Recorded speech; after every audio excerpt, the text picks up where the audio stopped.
नमस्कार। मैं डॉक्टर दिनेश चारण बीए प्रथम वर्ष के हिंदी साहित्य के प्रथम प्रश्न पत्र में आप सभी का स्वागत करता हूं। हम प्रथम प्रश्न पत्र के रूप में आधुनिक काव्य सोपान पुस्तक पढ़ रहे हैं और आधुनिक काव्य सोपान में कवि सूर्यकांत त्रिपाठी निराला की कविता स्नेह निर्झर बह गया है आज हम पढ़ेंगे।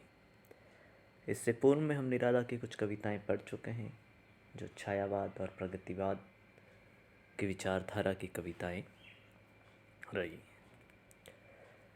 आइए एक छोटी सी कविता जो हमारे पाठ्यक्रम में शामिल है, ये निराला की हमारे पाठ्यक्रम में शामिल अंतिम कविता है।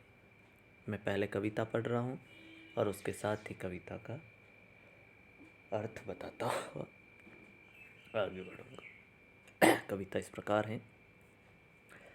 स्नेह निर्जर बह गया है, रेत ज्यों तन रह गया है।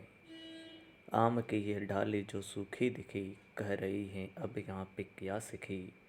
नहीं आते पंक्ति में वह हूँ लिखी, नहीं जिसका अर्थ।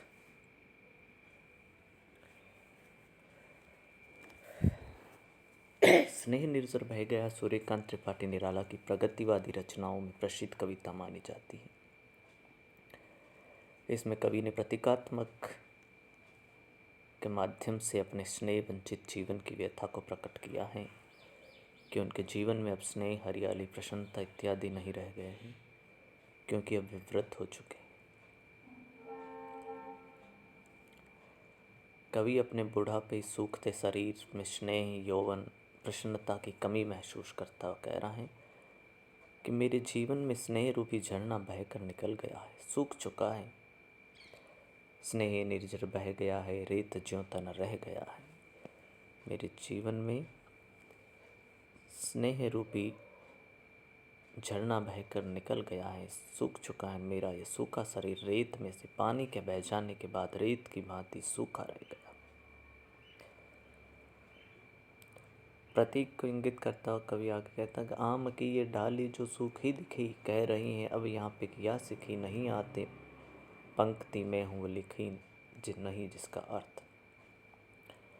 आम को इंगित करते हुए कवि आम की अब सूखी दिखने वाली डाली अपनी व्यथा बता रही हैं कि अब इस हरियाली से रहित सूखी डाली पर कोई भी मोर या कोयल आकर नहीं बैठते और न ही अपनी मधुर आवाज़ में कुछ गाते हैं। तो सूखी डाली कह रही हैं कि मैं वह लिखी हुई पंक्ति बनकर रह गई हूँ जिसका अब कोई अर्थ नहीं निकलता। इस प्रकार मेरा संपूर्ण जीवन ही ढल गया है, नष्ट भ्रष्ट हो गया है। कवि आगे कहता, जीवन ढह गया है। दिए हैं मैंने जगत को फूल फल, किया है अपनी प्रतिभा से चकित चल। पर अनश्वर था सकल पल्लवित पल, ठाठ जीवन का वही जो ढह गया है। अब नहीं आती पुलिन पर प्रियतमा, श्याम तरण पर बैठने को निरुपमा। और बह रही है हृदय पर केवल अमा, मैं अलक्षित हूँ यही कवि कह गया। पुनः कवि डाली के माध्यम से अपनी व्यथा प्रकट करता कह रहे हैं कि मैंने इस जगत को अनेक सुंदर सुंदर फूल एवं मीठे मीठे फल दिए और अपनी युवावस्था में अपने सौंदर्य से, यौवन से अनेक लोगों को आश्चर्य में डाला है, उन्हें चंचल बनाया।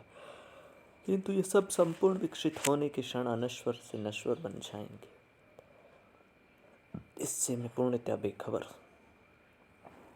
अब मुझे लगता है कि मेरे जीवन का ठाठ, सुख, शांति वह है जो यौवन के रूप में ढल गया, नष्ट हो गया है।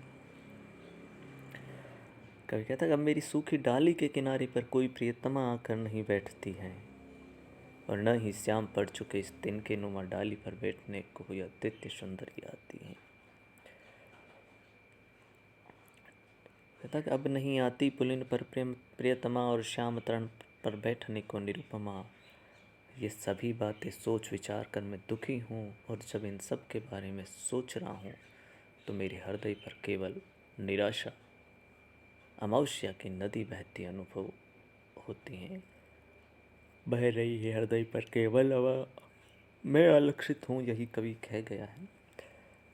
कवि कह रहा कि मेरे हृदय पर उस समय अमावस्या की नदी बहती अनुभव होती तथा मुझे लगता है जैसे मैं अलक्षित हो गया। मेरे जीवन का कोई प्रयोजन नहीं रहा, कोई लक्ष्य नहीं रहा है। शायद गुजरने वाला कवि यही कह गया है कि मेरा स्नेह निर्झर बह गया है, और ये तन सूखी रेत के समान रह गया है।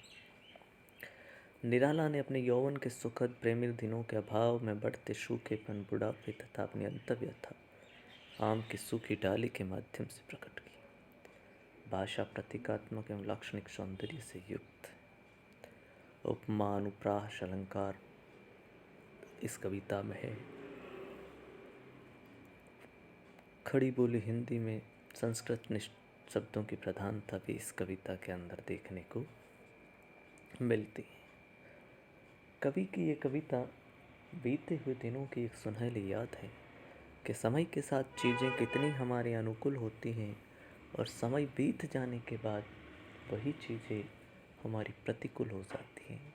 हम एक ऐसी जगह खड़े होते हैं जहाँ हमारे साथ कोई नहीं है, जबकि हमें एक साथ की ज़रूरत महसूस होती है। इस कविता में कुछ समझ नहीं आया तो आप पुनः मुझसे पूछ सकते हैं। धन्यवाद।